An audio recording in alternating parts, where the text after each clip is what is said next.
and it means to cut, like you cut a covenant. And in this case, the first giving of the covenant was in stone. It was written in stone. But the new covenant, or the renewal of that covenant, would be prophesied in the book of Yirmiyahu or Jeremiah, chapter 31, where he would make a renewed covenant with the house of Yehudah and with the house of Israel, where he would write his laws upon their hearts. In other words, it wasn't going to be put in stone. It was the same laws, because you see, the covenant is the mind, or the perspective and the values of Yahuwah himself. It's what's closest to his heart.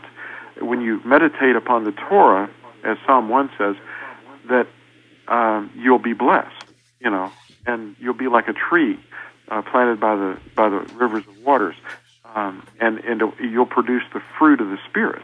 See, it produces, when you have a tree that's planted in the Torah, that's us, then you have fruit, and that fruit is love, joy, peace, patience, kindness, gentleness, meekness, humility, and self-control, and those sorts of things. And those are the fruits of what his Spirit actually wants us to have. He wants us to actually fulfill that. Like a tree will take in the water. That's what any rabbi, or I'm not going to call him a rabbi, but if you went up to a rabbi, an Orthodox rabbi, and you said, "What is living water?"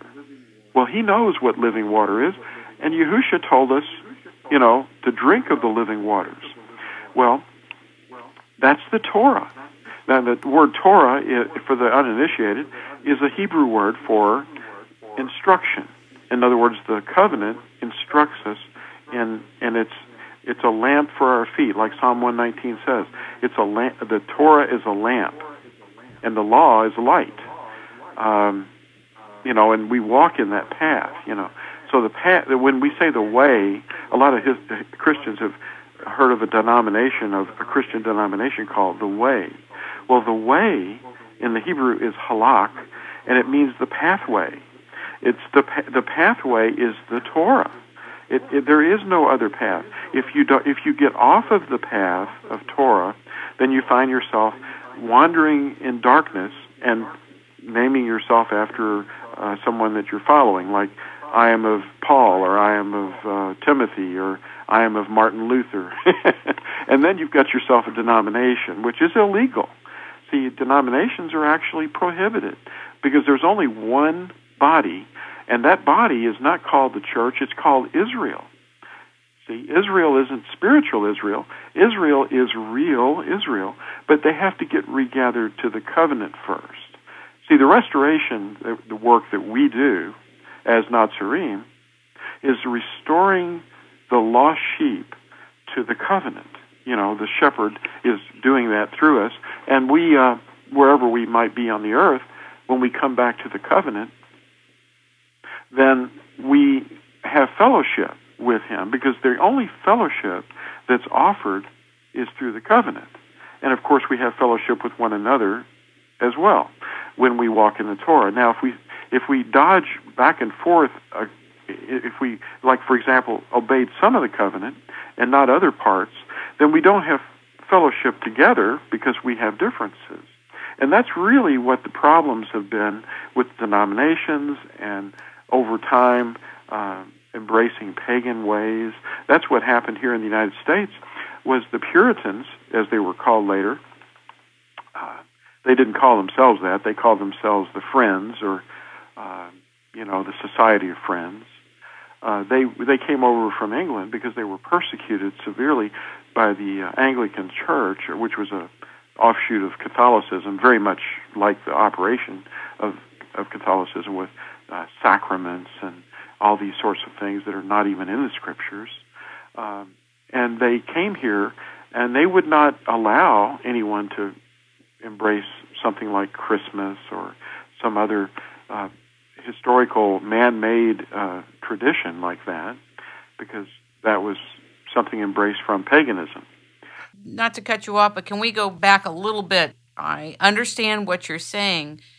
One of the many things you said in the book was that the definition of science has to do with learning and the concern for demonstrating truths, which I thought was very interesting. Do you remember that? I do, and that, in fact, I was embracing science in the disciplines of various types of scientific endeavors like biology and cosmology and various things like that. Physics, I love that, and geology. And this led me into history, because history, as it has really occurred, the only real truth that I could find was in the scriptures, and that was introduced to me when I was about 35 years old. Although I'd heard of it and I knew well of it, I had never read it.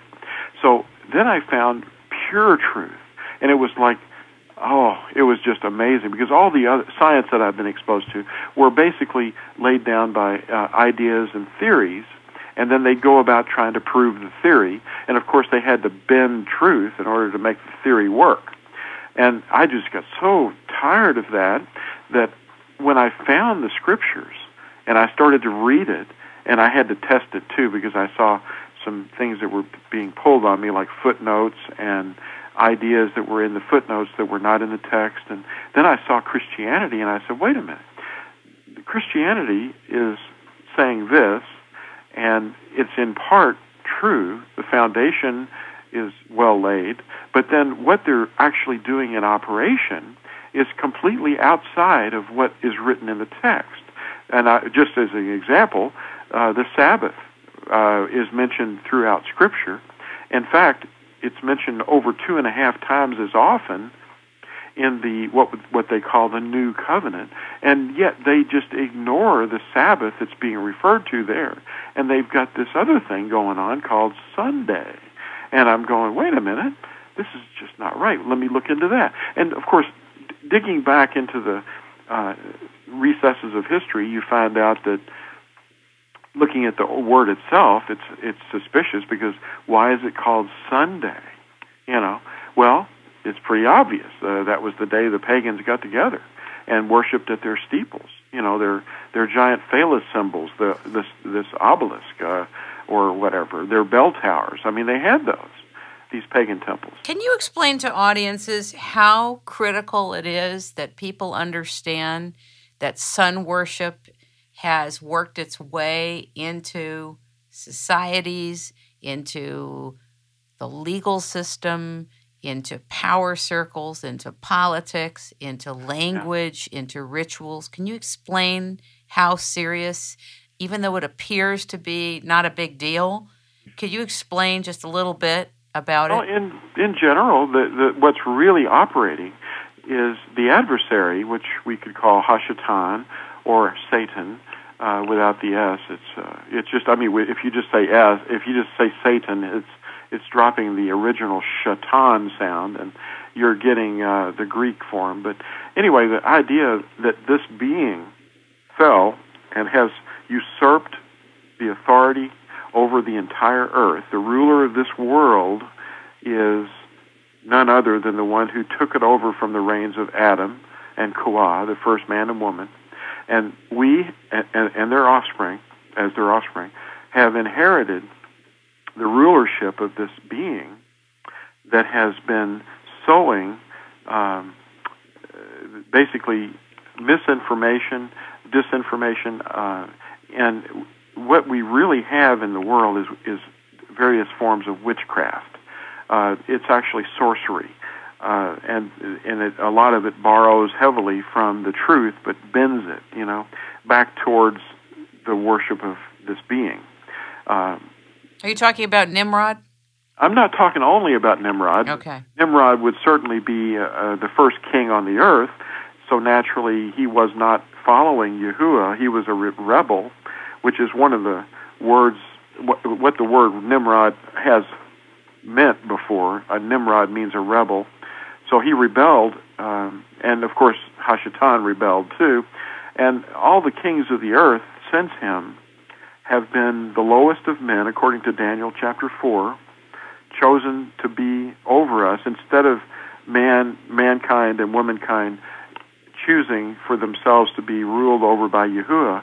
Yahuwah has arranged for the men that we select to be the lowest of men.